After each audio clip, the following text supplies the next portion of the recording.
O nosso muito obrigado a você, telespectador, que faz parte da família Andréa Sampaio. Todo sábado temos o encontro na TV Serra do Mar, com entrevistas especiais, entretenimento, saúde, moda, flashbacks e muito mais. Informação e emoção que inspiram você. Fique agora com o nosso programa.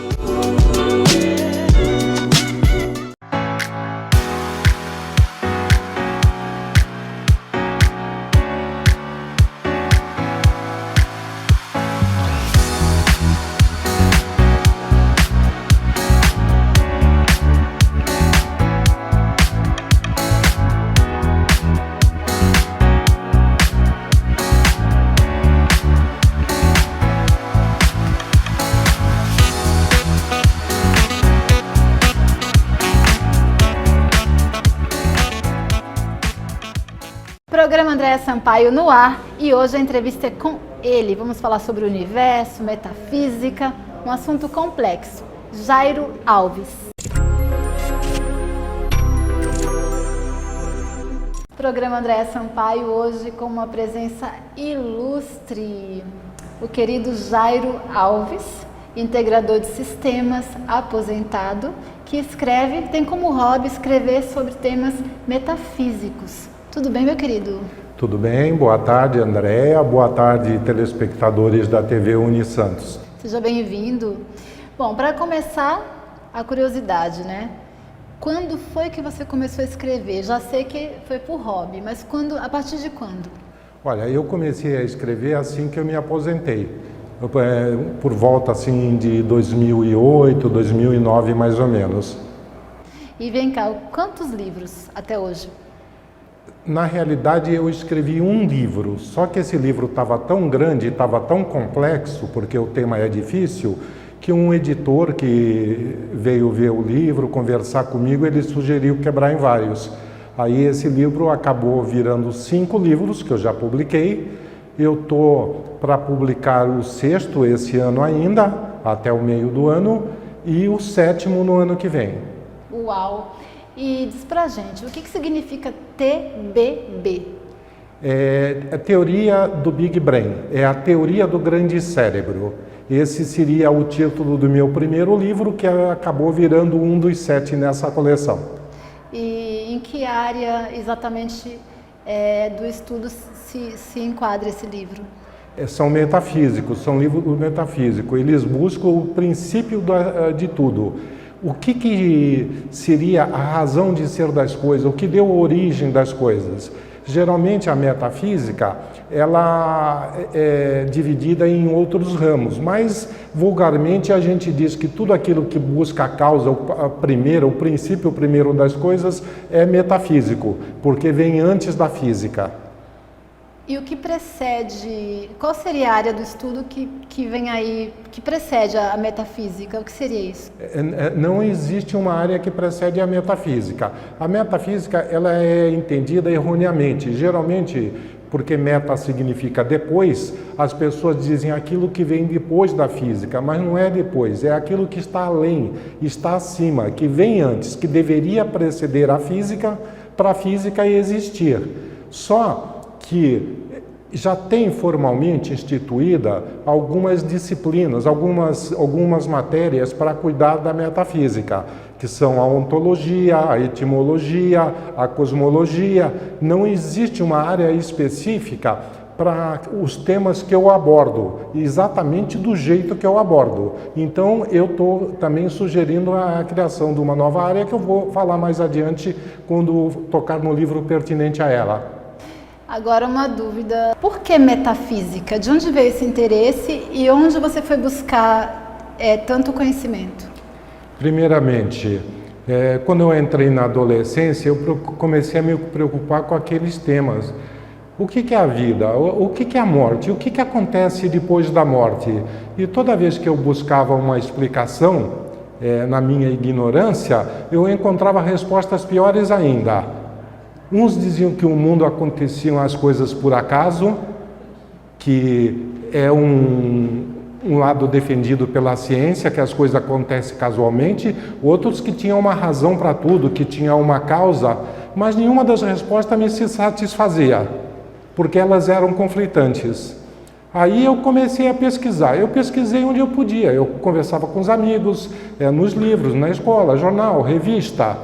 E mais tarde, quando apareceu a internet, eu fiz as pesquisas pela internet tentando achar as minhas respostas. Eu busquei as minhas próprias respostas, devido à minha insatisfação. E a partir daí você resolveu escrever? Na realidade, eu não resolvi escrever. Durante quase 40 anos, eu fiz a pesquisa. Eu resolvi escrever quando eu me aposentei, porque aí eu tive tempo disponível para fazer isso e eu queria compartilhar com mais alguém o que eu consegui juntar e entender a respeito dessas grandes questões metafísicas.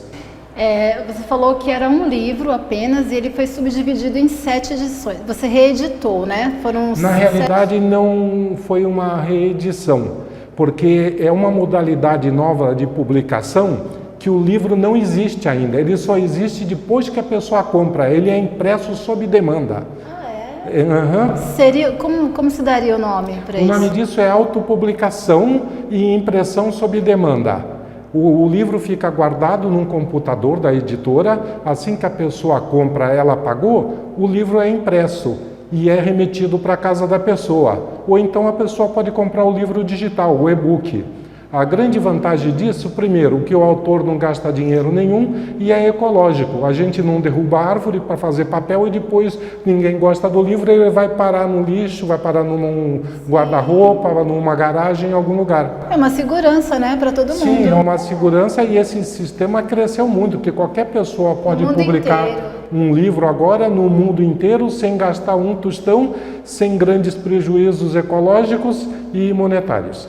Olha só, interessante. Bom saber, tá vendo, gente? O programa Andréa Sampaio é cultura. Olha só, a gente vai para o intervalo. Na volta, a gente vai saber um pouquinho mais sobre cada passo a passo dessa divisão aí dos 7 livros. Pode ser? Pode. A gente já volta.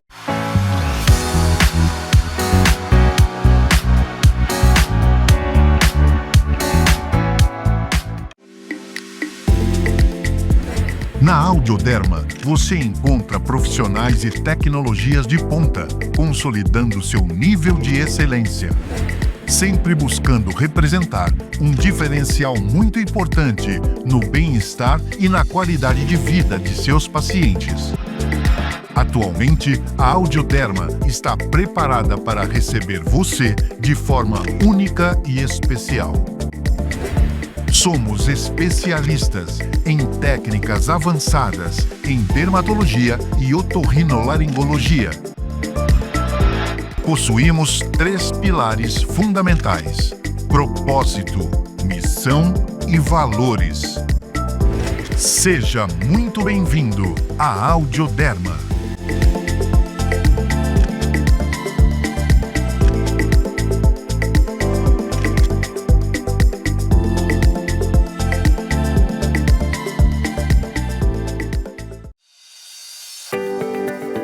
Você tem um talento, um dom? Você é um artista de nossa região? Entre em contato com nossa produção através do direct do nosso Instagram, @programa Andréa Sampaio, e informe-se como poderá participar do nosso programa. Saiba como poderá divulgar sua marca, seu espetáculo, sua arte. Venha ser nossa próxima atração. Andréa Sampaio está no Instagram e também no Facebook, no YouTube e TikTok.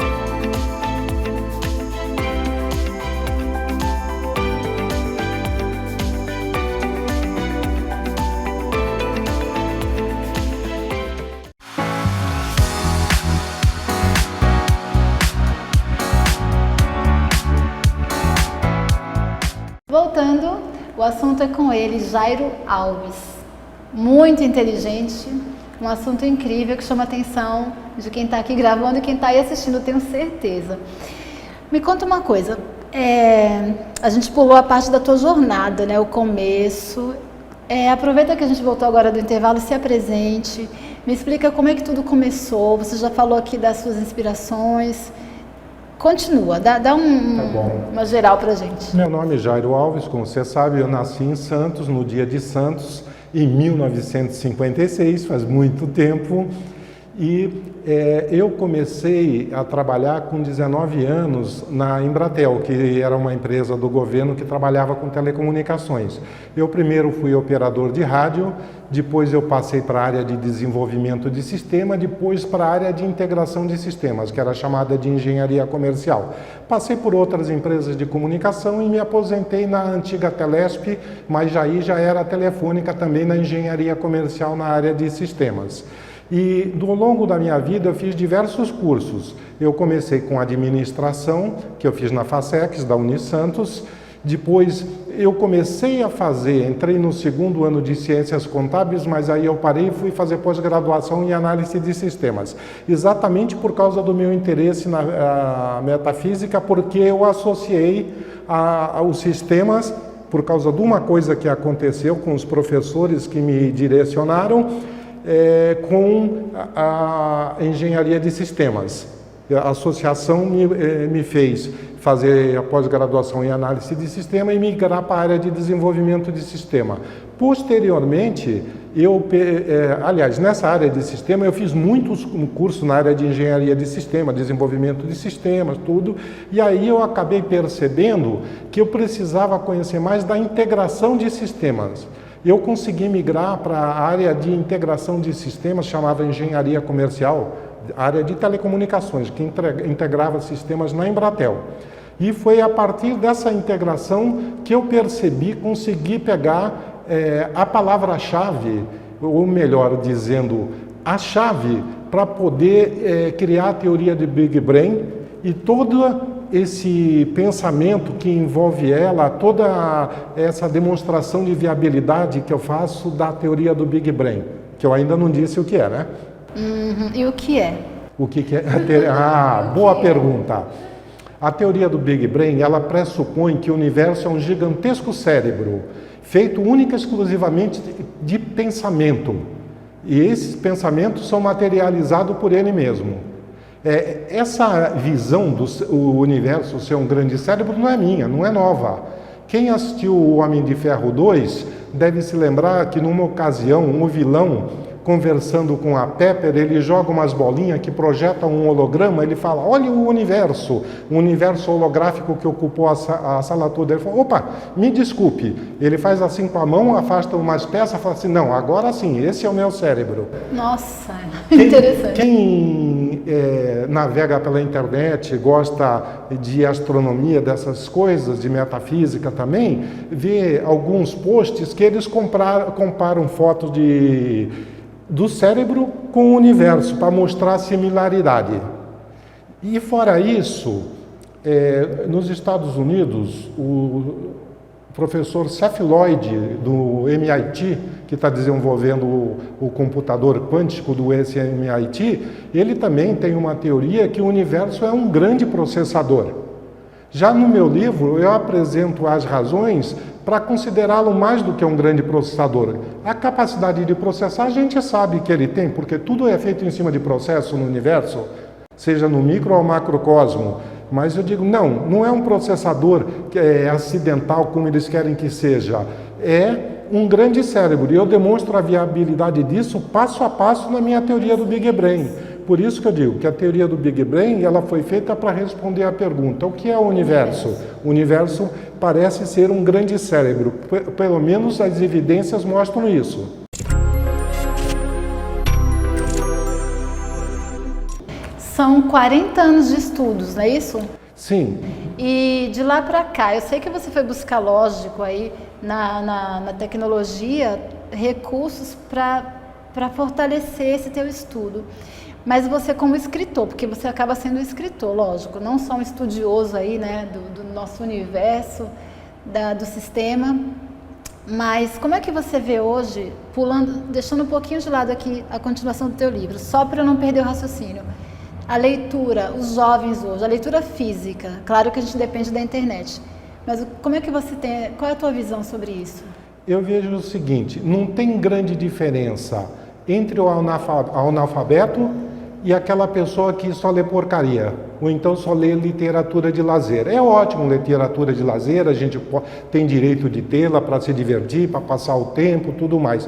Mas se a gente quer crescer e com isso fazer crescer o nosso meio, a gente precisa ler alguma coisa que tenha conteúdo. Não interessa se isso está em livro, se isso está num vídeo, se isso está num e-book, tem que ter algum conteúdo. É claro que cada um escolhe para a sua vida o que quer. Se a pessoa quer só ler lazer, tudo bem. Se a pessoa optou por não ler, né?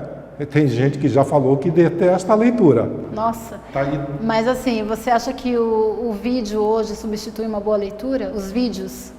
Olha, eu digo que está havendo uma migração.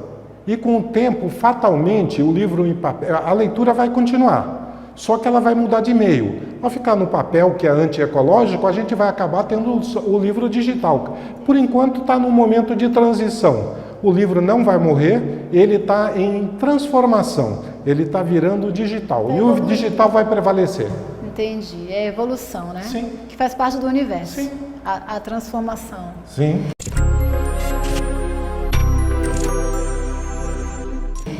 Fala um pouquinho sobre cada um dos seus livros, os conteúdos. Tá, a teoria do Big Brain, eu já falei bastante dela, ela responde à pergunta, o que é o universo? O tacentrismo é a base de tudo, ele responde à pergunta mais difícil, que foi nele que eu achei a chave, coloquei a chave para escrever todos os outros livros e desenvolver a teoria. É uma pergunta que os filósofos vêm fazendo há milênios e nenhum deles respondeu até hoje. O que é a lógica? De onde ela vem? Boa pergunta. Qual é a fonte da lógica?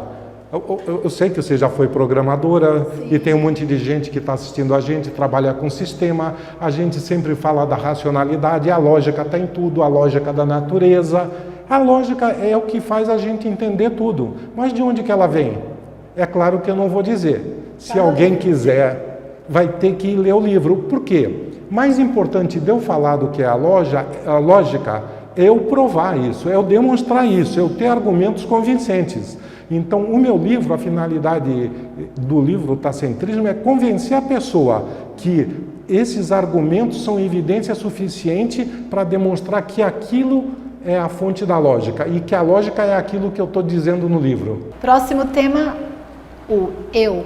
O eu, ele responde uma pergunta que praticamente todo dia a humanidade se faz. Quem sou eu? Quem sou eu? Ou do que eu sou feito? De onde eu vim? A gente olha para dentro da gente, a gente vê do que a gente gosta, o que a gente não gosta, o que a gente fez, toda a nossa história, mas a gente não consegue localizar o que somos nós. Isso realmente é muito difícil. E sobre as crenças? Bom, as crenças é porque a gente tem um grande problema. Quando a gente quer saber o que é a verdade, já é difícil conceituar. E para a gente saber se alguma coisa que estão falando para a gente é verdade ou não, então tinha que buscar um jeito, um parâmetro de descobrir isso. Na realidade, o que eu estava querendo descobrir, o que é a possibilidade e o que é a fantasia. Então, eu tive que raciocinar muito a respeito, em torno daquela chave que eu falei, tudo, e eu achei um parâmetro que, aplicando ele, tá, sobre a natureza, a partir dele, a partir da natureza, eu consigo inferir se uma coisa é verdade ou é mentira. A verdade quer dizer, se ela é uma possibilidade, ela pode se tornar real ou não. É claro que é uma visão, digamos, bem pragmática da natureza e da realidade em si. Uma constatação ou uma expectativa? É uma constatação. É uma constatação. É claro que essa constatação exclui o sobrenatural, porque eu estou desconsiderando o sobrenatural. Mas até que alguém prove que existe alguma coisa que seja sobrenatural, ou seja, que exceda o natural, que saia fora da natureza, que esteja fora do âmbito da natureza, para mim não existe o sobrenatural. Entendi. E me diz uma coisa, protomatéria. Protomatéria, proto é grego, seria equivalente ao pré-matéria, aquilo que vem antes da matéria, aquilo que seria, que os cientistas hoje em dia chamam de campo de Higgs. Antigamente eles chamavam de vazio quântico, os filósofos chamavam de éter, e as pessoas comuns chamam de nada. Então a protomatéria na realidade é o nada, porque já foi provado que tudo que existe é feito de átomo e o átomo é basicamente constituído de nada. E quando você destrói tudo que existe, volta a ser nada. Como é que o nada pode virar tudo? Aí tem o processo que faz isso, mas esse livro não explica o processo. Ele tenta identificar e faz uma proposição do que é o nada, do que é o éter, do que é o vazio quântico, do que é o campo de Higgs, para ele ter a capacidade de se transformar em matéria.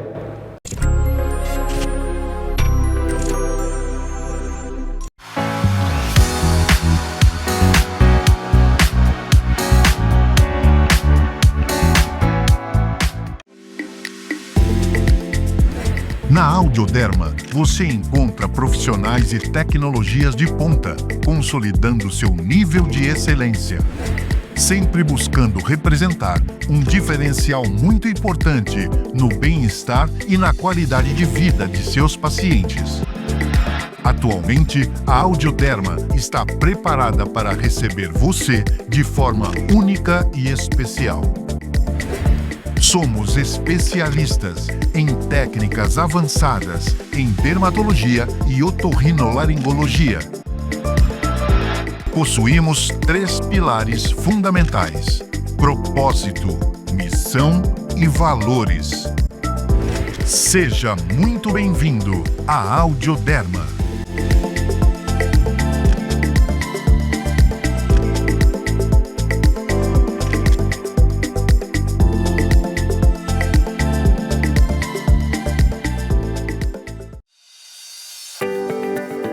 Você tem um talento, um dom? Você é um artista de nossa região?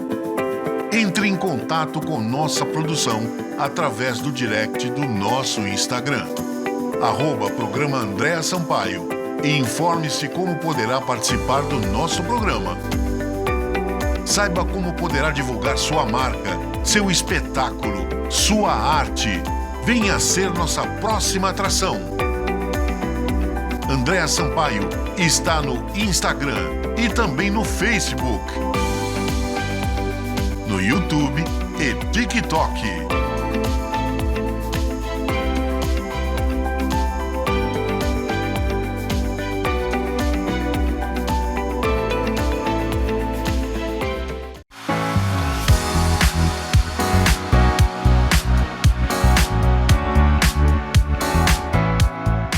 O que é o spin? O spin, os físicos dizem simplesmente que é um valor intrínseco do átomo, eles não sabem o que é.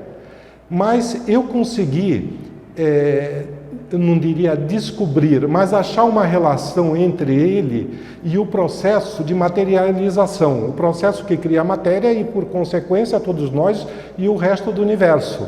Então, ainda está em fase de desenvolvimento, eu estou tentando passar a minha ideia de um modo bem simples para tentar explicar isso. Mas é difícil, essa parte é a parte mais difícil até agora que eu enfrentei. Você se perdeu em algum momento da sua vida, enquanto estudava, enquanto buscava, porque curiosidade aí não te faltou, né? Totalmente, a maior parte do tempo eu passei perdido. E por curiosidade, o que me deu o start, me orientou nas minhas buscas, foram 2 fatos.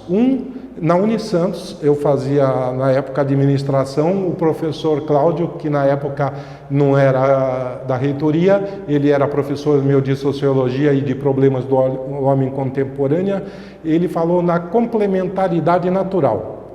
Que todo mundo sabe que as coisas na natureza são todas interdependentes, mas ele falou de uma forma tão enfática, conseguiu passar, que todas as coisas já nascem sendo complementares de algo, que tudo é complementar no universo, que isso me falou, opa, isso realmente é importante.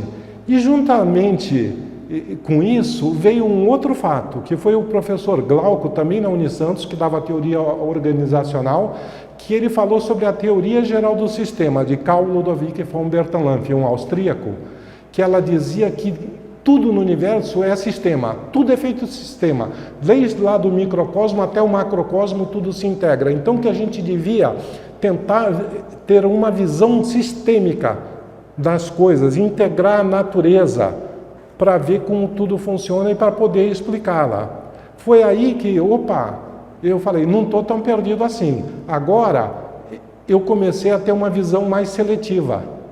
Eu comecei a escolher o que eu ia ler. Eu falei assim, poxa, eu não vou ficar lendo sobre o negócio que a pessoa fica divagando, falando sobre coisas que transgridem os princípios da natureza, né, que a lógica que está na natureza. Eu vou deixar de lado tudo aquilo e só vou ler aquilo que faça sentido. Quer dizer, você encontrou um direcionamento. Sim, foi um direcionamento. Por causa disso, eu resolvi sair da área de rádio que eu trabalhava, fazer pós-graduação em análise de sistemas e fui trabalhar na Embratel em São Paulo na área de desenvolvimento de sistemas.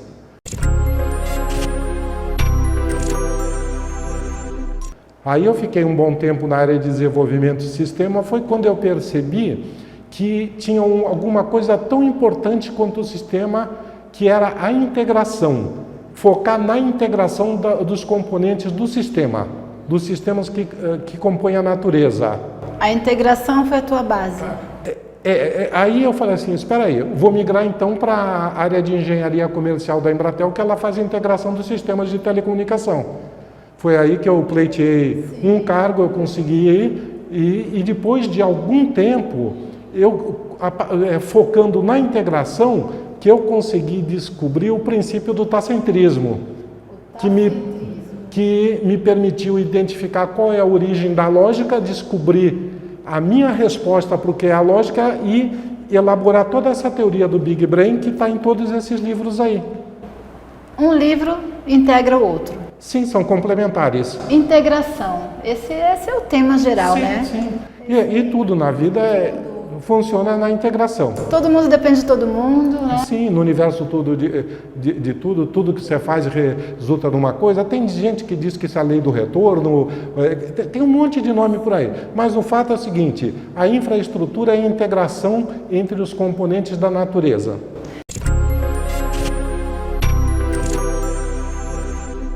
Onde os seus livros podem ser encontrados? Bom, eles são vendidos no mundo todo pela Amazon. Aqui no Brasil tem a Amazon também, mas tem um clube de autores que distribui para outras livrarias, tipo a Cultura, Submarino, Mercado Livre, Lojas Americanas, tem em diversos lugares. E redes sociais?